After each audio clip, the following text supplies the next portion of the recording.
Sometimes, life changes in a moment, an ordinary, unremarkable moment that turns into something you can't forget. For me, it started on a Saturday. I remember because it was one of those days when nothing special seemed to be happening. My wife Emma was upstairs helping our youngest with homework, and I was sitting at the kitchen table, scrolling through my phone. Her laptop was open on the counter, and honestly, I wasn't paying it any attention until a message notification popped up.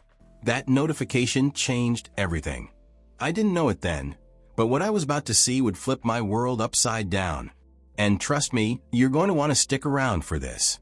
Before we dive into the full story, make sure to hit that like button and subscribe. This is just the beginning, and things are about to get real. At first, I thought nothing of it. I'm not the type to snoop. But curiosity? It's a funny thing. Before I knew it, I had clicked the notification. And what I saw, it felt like someone had punched me in the stomach. It was a chat between Emma and a man named Mark, someone I knew she'd been friends with for years. But this wasn't just friendly banter. Mark was threatening her, demanding she continue an affair they'd had in the past. He said he'd expose everything if she didn't give in.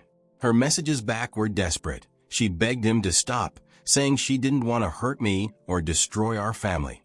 I couldn't believe what I was reading. Disbelief, anger, betrayal, they all hit me at once. But there was something else, too. Confusion. Why would she do this to me? How long had this been going on? Had everything we built together been a lie? I didn't have answers, just a million questions that wouldn't stop spinning in my head. I didn't confront her at that moment. I didn't trust myself to say the right things, and the last thing I wanted was a shouting match. I needed space to think, so I walked out of the house. I walked for what felt like hours, replaying every detail of what I'd read, trying to piece together what had happened to my marriage. Part of me wanted to confront Mark right then and there, but what would that solve? I didn't need more chaos. I needed clarity. When I got back home, I sat down with a pen and paper. I started writing, pouring my thoughts onto the page. I told Emma everything I felt, my heartbreak, anger, and love for her and our kids. I told her I'd seen the messages, that I knew about the affair and the blackmail. I wrote about my fears, not just for myself but for our family. But I didn't stop there. I gave her a choice. If she wanted to save our marriage, she had to be honest, completely honest. She had to agree to therapy, to work on rebuilding the trust she'd broken. And she had to report Mark to the authorities. I wouldn't let him hold this over our heads. I made it clear, though, that if she broke my trust again, that would be it. No second chances. No compromises. She would forfeit everything. Her rights, our home, and this family we'd built together. And if she wasn't willing to accept my terms, then it was better for both of us to end it now. When I was done, I folded the letter, placed it on her desk, and went to bed. I didn't sleep much that night, and by morning, I knew what I had to do. I walked out the door without a word because I needed to be away from this house. I left without a plan, just the clothes on my back and my car keys. I found myself checking into a low-cost motel 2 towns over. I wasn't looking for comfort. I was looking for space. The days that followed felt like being caught in a storm with no shelter. Part of me burned with the urge to go back, slam the door open, and demand answers. I wanted to scream at her, make her feel the pain she'd caused. But the other part of me? It just wanted to disappear, to sink into that lumpy mattress and vanish from the world. I thought about ending the marriage more than once during those days, but it's not as simple as packing a bag and saying goodbye. Marriage isn't just two people. It's a life you've built together, memories you've shared, and most painfully, kids who trust you to keep the family whole. Her messages started coming in on the first night. At first, they were short. Where are you? Are you okay? Then they became longer, desperate. Please talk to me. I need you to come home. I read your letter and am sorry I didn't come clean to you. I am deeply sorry and I regret my actions. I agree to your conditions, but please come home. Call me if you can. I need to know you are okay. The kids are worried. I couldn't bring myself to reply. Each notification felt like a punch to the gut. I wondered what she was thinking. Was she panicking? Relieved I was gone? Maybe she hadn't even read the letter yet. I thought about her face when she found it, whether she cried or if she stared at it coldly, calculating her next move. I hated that I couldn't stop caring about her reaction. I spent most of my time sitting on the edge of that motel bed, replaying the messages I found on her screen. I kept asking myself the same questions. Why did she do it? Why didn't she tell me about the blackmail? And most of all, what was I supposed to do now? After 5 days of going in circles, I realized something. I wasn't going to find clarity sitting in that dingy motel room. My kids were at home, probably wondering why their dad disappeared.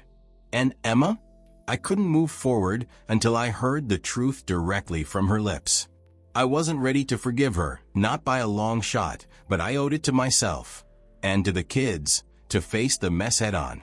When I walked into the house, it felt different, heavier, and quieter. The moment I stepped inside, the kids appeared in the hallway. My youngest ran up to me without hesitation, throwing her arms around my legs. "Daddy, where were you?" she asked, her voice small but filled with relief. My eldest stood a few steps back, looking at me cautiously. He wasn't the type to show his emotions easily, but I could see it in his eyes. The same question, the same relief, mixed with confusion. I knelt and hugged my youngest, smoothing her hair as I said, "I'm sorry, sweetheart. I just needed to clear my head for a bit." It was the only answer I could give. The kids didn't ask any more questions, and Emma wasn't in sight. I told the kids to go back to their room, promising we'd talk later. Then I stepped into the kitchen. Emma was at the table, her head down. Her hair was pulled back messily, and her eyes were red and puffy. When she looked up and saw me, her whole body seemed to sag with emotion. "I read the letter," she said softly, her voice hoarse from crying. I leaned against the doorframe, crossing my arms to steady myself. "Then I saw the messages." She nodded quickly, her lower lip trembling. "I was going to tell you. I swear, Jacob, I was going to." Her voice cracked, and she broke into a sob, burying her face in her hands. I stood there, watching her fall apart. "I stayed away," I said, my voice quieter than I expected. "I couldn't look at you without hearing his name, without seeing every word you typed back to him." I forced the words out. "But I'm here now because I need to know why, Emma. Why did you do it?" Emma finally told me everything. She sat across from me at the dining table. She couldn't look me in the eye at first. Just started with a shaky, "It wasn't what you think." She didn't drag it out. She said it happened during a rough patch in our marriage. "It was just once," she told me, her voice barely above a whisper. I didn't interrupt, even though my chest felt like it was about to explode. She said she regretted it immediately, and that she ended it right away. But Mark had decided he wasn't done. When she refused to see him again, he started threatening her, saying he'd tell me everything if she didn't give in. That's when the blackmail began. I remember sitting there, staring at her, trying to keep my face calm even though I was anything but that. She said she thought she could handle it on her own. She didn't want to hurt me, she said, and to protect the kids. But all I could think was, why didn't you trust me enough to tell me before I found out on my own? I didn't say much in that moment. I didn't trust myself to speak. All I knew was that I felt two things at once: a deep, burning anger at what she'd done and, oddly enough, a small flicker of understanding. I could see how scared she was, how much she hated herself for what she'd done. But that didn't make it any easier to swallow. After some days of trying to make things work, we decided on therapy. I wasn't even sure it would help, but we went. Let me tell you, those first sessions were brutal. The therapist asked questions I didn't want to answer and made us sit in silence when the truth was too raw to say out loud. Emma admitted to everything. She didn't try to dodge blame, but her answers were short, clipped like she was trying to avoid making things worse. The therapist called it emotional self-protection. I called it hard to believe. I didn't hold back either. I told the therapist and Emma that I couldn't fully trust her, not yet. Maybe not ever.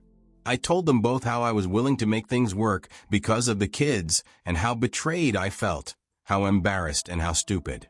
I could tell it hurt Emma to hear it, but I wasn't going to sugarcoat it. This was our mess, and if we were going to get through it, we had to be honest about how deep we were stuck in it. I'm not going to lie, therapy didn't magically fix everything. There were moments I felt like walking out and never looking back. But over time, little by little, it became a place where we could at least start to talk. It wasn't comfortable. It wasn't easy, but it was something. The day we reported Mark to the police felt odd.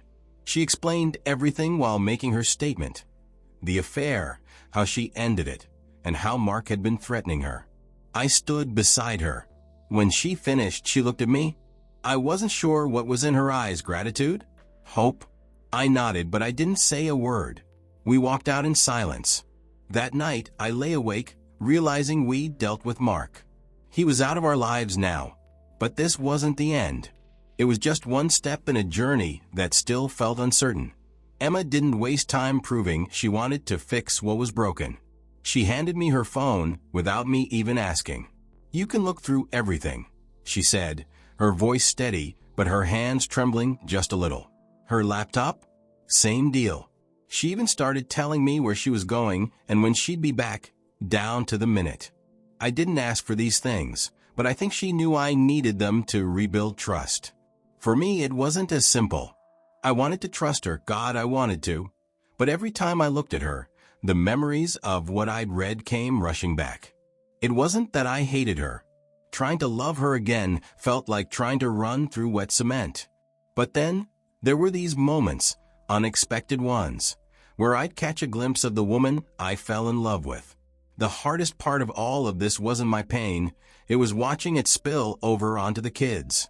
Kids aren't stupid. They know when something's wrong, even if you don't say it out loud. Our eldest, Ryan, started staying in his room more. One night, he came downstairs after everyone else had gone to bed. I was sitting at the kitchen table. He just stood there for a second before he asked, "Are you and Mum going to be okay?" I didn't know what to say because, honestly, I wasn't sure myself. But I couldn't leave him hanging like that. So I said, "We're trying, buddy. We're going to try really hard." I realized my anger and pain weren't just mine to carry. They were bleeding into my kids' lives, too. And I couldn't let that happen. I couldn't let my hurt be the reason they lost their family. That night, I promised myself I'd keep trying, no matter how hard it got. One evening, after the kids had gone to bed, Emma and I were sitting in the living room. She turned to me and said, "I know this is a long shot, but maybe we could renew our vows. Not a big thing. Just us."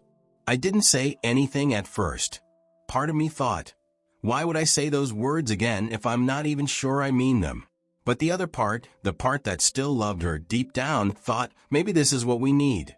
A fresh start. So I said yes. It wasn't some fairy tale moment. We didn't cry or kiss under the stars. It was awkward and messy just like us. But it was real. And sometimes real is enough. You know, I've been thinking a lot about forgiveness. People talk about it like it's this big, dramatic moment. Like one day, you wake up, decide to forgive, and poof, everything is back to normal. But that's not how it works. At least, not for me. Forgiveness doesn't come all at once. It's not like opening a door and suddenly being on the other side. It's more like walking a long, uneven path. Some days, you move forward. Other days, you trip on a rock, or you stop to catch your breath because it's just too hard to keep going. Today, I took another step.